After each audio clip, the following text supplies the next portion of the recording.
আগামী পর্ব নিয়ে আমরা চলে এসেছি। ভিডিওতে লাইক দিয়ে দেখতে থাকুন। কোন গোপনে মন বেসেছে সিরিয়ালের আগামী পর্বে আমরা দেখব অনিকেতকে নিয়ে একটি রেস্টুরেন্টে আসে শ্যামলী, কিন্তু আসে ছদ্মবেশে। শ্যামলী অনিকেতকেও ছদ্মবেশে সাজিয়ে নিয়ে আসে। তারা বসে বসে কারো একটা জন্য অপেক্ষা করছিল। তখন অনিকেত বলে, কি হলো শ্যামলী, আমরা কার জন্য বসে বসে অপেক্ষা করছি এই ছদ্মবেশ নিয়ে? শ্যামলী বলে, একটু অপেক্ষা করুন না স্যার, তাহলে দেখতে পারবেন। এরপর অনিকেত বলে, আপনি বলুন কার জন্য আমরা অপেক্ষা করছি? এরপর শ্যামলী বলে, অহনার জন্যই আমরা অপেক্ষা করছি।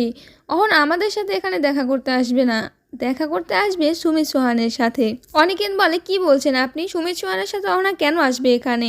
এসব কি বলছেন আপনি? অনিকেত কথা বলতে না বলতেই সেখানে একটি গাড়ি করে সুমিত সোহান এবং অহনা আসে।